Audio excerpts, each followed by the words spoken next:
What's up, everybody? This is going to be a different episode of Josh's Car Corner. See, I've been out of town working in Western New York for the past few weeks, and I'm enjoying a day off here, and I'm in Buffalo, New York today at the Pierce Aero Auto Museum. I haven't been to an auto museum in a few years, but I was watching an episode of Jay Leno's Garage where he was talking to a guy from Buffalo, and they mentioned this museum and said there's some really cool stuff here, and Jay Leno's been here, so I thought, well, I'll give it a check out. So I've already been through the museum, so I thought I would show you some of the things I found pretty interesting here in the museum. So Pierce Aero was a car company that ended up making high-end luxury cars in the United States, but they got their start making cycles, and they made these crazy cycles with the big front wheel like they were back in the day. And they tried to make a lot of different things. And there's tons of Pierce Aero memorabilia here. There's tons of Pierce Aero cars. The museum's kind of centered around those cars in particular. There are a couple I will show you. So this one right here is the last surviving example of the original model Pierce Aero car. This is a 5-seater version. There is still one surviving example of the 2-seater version, I guess, at a Henry Ford museum in Michigan. But this is the only one left. Amazing technology. It's only got rear mechanical brakes. You can see them right there. Gas lamps, and everything is this beautiful brass. And it's one of those cars where you have to advance and retard the ignition timing on your own. And it's got the horn on the floor. You step on the horn to make it go off. And of course, you have to hand crank it to start it. But they say this car still runs and drives. In fact, a few years ago, they shipped it over to Great Britain, where it participated in a vintage car race for cars that are older than 1910. And it finished the race. They didn't tell me if it won, but that's pretty cool that it actually runs and drives, and they actually still use it for stuff. Now, this right here, now you talk about an old school version of a Little Tikes car. This is it. This is a car that was actually designed for a child to drive. Big single cylinder, and it's got a brake pedal and everything. You can't adjust the ignition timing. I guess that'd be too much for a kid to understand, but there's your handbrake. It was actually called the Lad's car. And there's even a picture right here of Jay Leno and the guy who actually restored the car, Doug Redmond, who I think is actually here at the museum today. He actually was the owner of that car and donated it to the museum. So that's pretty cool. I love old school advertising and old school signage back from the day. And look at this, America's most famous dessert, Jell-O. Ice cream powder is what they referred to it back in the day. I love this kind of stuff. Now these days, electric cars are all the rage, and everybody goes on and on about electric cars, but what a lot of people don't know is that electric cars have been produced since the inception of the car. And they even have a couple examples here. So here's a 1902 Buffalo Electric. So this is an electric car. This little guy right here is an example of a 1922 automatic electric car. And this one was the really cool one because it was produced in 1901, and they talk about how it's got a range of 50 miles in the intermediate speed, which is 8 miles an hour. It's just amazing to me that they could go that far back then, but when you think about it, if you're only going 18 miles per hour or at the top speed 14 miles per hour, you can go that far because you don't have to worry about coefficient of drag, wind resistance, any of that stuff. But yeah, they have been making electric cars for as long as cars existed. Here's an Ohio Electric, same thing. Kind of looks like a Baker Electric, which Jay Leno has one too. And if you want to see more about vintage electric cars, you should check out Jay Leno's Garage, because he does have a bunch of them, and he does feature them from time to time. So here's something I learned today, that the name of Playboy magazine was inspired by a car. And this is an example of that car. It is actually called the Playboy. It was produced in 1948. A bunch of people in the car industry all got together and invested in the company. They only made 97 of them, but somehow they were tied to Tucker. And Tucker went belly up in 1948, and as a consequence, Playboy went up belly up in 1948. So the car never even got off the ground, but it's just a tiny little, I'm imagining a city runabout. But yeah, Playboy magazine was named after a car. So if you're a James Bond fan, you will recognize this car. In The Man with the Golden Gun, James was in Thailand and he was chasing Scaramanga through the streets of Bangkok. He goes into an AMC dealer and he steals an AMC Hornet, and then by coincidence Scaramanga is also driving an AMC. But this is one of the cars actually from the movie. In fact, this is the car that did the crazy flip, and they actually call it an Astro Spiral Loop, the way it flipped. This is the actual car that did it. As you can see, it's got a center steering position because they had to keep the car as weight balanced as they possibly could. So it's all stripped out inside. It's got a roll cage. And this was featured, Richard Hammond from Top Gear did a whole episode on the 50 years of Bond cars. And this car was talked about in a lot of detail. Not this particular car, but the AMC Hornet and that whole stunt, because it was the first time a stunt was ever computed by a computer to figure out if it was even possible and what conditions would be necessary to make it work. But this is the actual car that was in the movie. And then right next to it, if you're interested in motorcycles, I think this was in 1972 the fastest motorcycle in the world.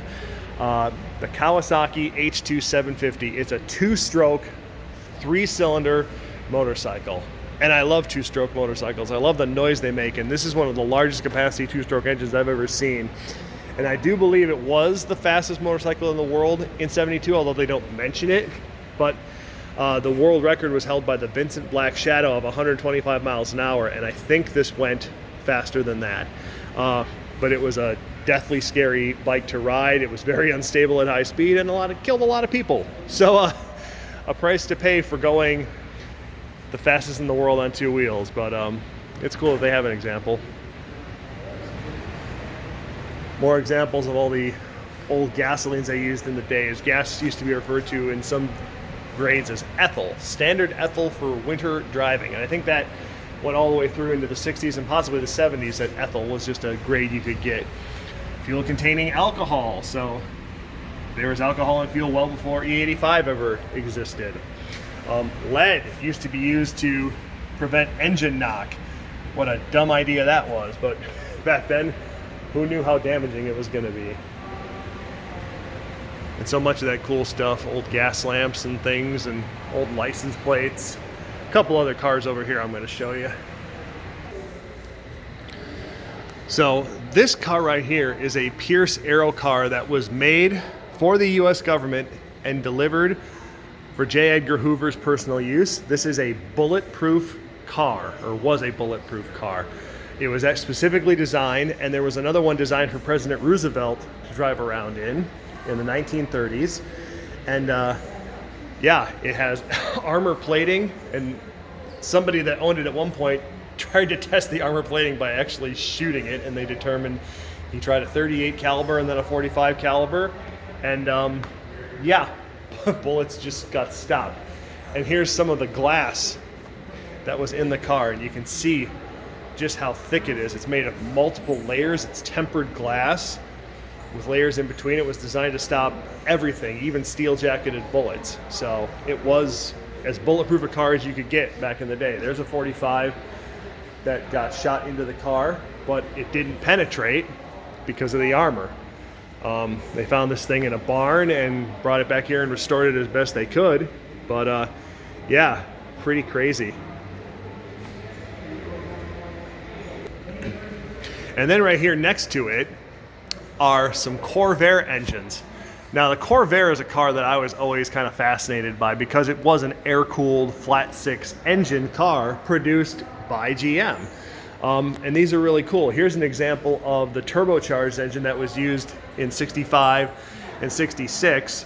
This is the 150 horsepower version, but there was a version called the Monza Sport that had 180 horsepower version, and it was not a big engine. It was only, the originals were only 140 cubic inches, and then they raised the displacement up to 164 cubic inches in 66 with the turbo. But this is also the first mass-produced turbocharged engine in the world. Before Porsche, before BMW, before everyone else, Chevy did it first. So that's also very cool. And then there's other examples right here of Pierce Aero cars in the collection. This car right here is pretty cool. This is a Bugatti Type 57C, and I just love the way cars back then were designed. So this is a 1930 example, but it's 3.3 liter supercharged inline 8. It's just such a weird combination of parameters to put together. Tiny little capacity pistons, inline 8, and a supercharger, but these were race cars. They raced at Le Mans. They were very successful. Jay Leno's got a couple of these. Really cool car. They only built 710 of them. And then behind that, this was the Model T of Great Britain, the Austin 7. This was like the everyman's car. Everyone could afford one. Everyone could drive one. It had conventional pedals, gas pedal, brake, and clutch, and all the controls were kind of standard like we know them today. And this was how modern car controls were introduced to Britain as well. So this is a cool little car. You can see how much smaller it is than a Model T, because obviously in Europe, streets are so much smaller. They needed cars that could fit in those tight little alleys so much better. So it only held two, but this was just the car that got you around if you lived in Europe back then. Here's a weird thing, and I'm not sure you classify this as art or what, but it is a Buffalo with a small block Chevy V8, triple carburetor setup, a 6-pack. I don't understand this. Provided by West Hare in New York, which I think is an auto group, or it's an auto body repair group. And then it's got bullet tail lights in the headers. It's obviously an exhibition, but only a single brake light on the right butt cheek. I don't get it. But it's interesting. It looks like a small block Chevy based on the exhaust manifold ports, with a triple deuce on top, and then flames. Enough said. Here's a cool one I'll focus on briefly, a 1967 Cougar Xr7 Gt. I always preferred the look of the Cougar to the Mustang. I just thought it was a better looking body than the Mustang had, because they had the same engine, same transmissions, but the Mercury was just a little more grown up, and I always thought this looked better. And unfortunately, I was only able to find one Pontiac in the entire museum, and it's this one right here.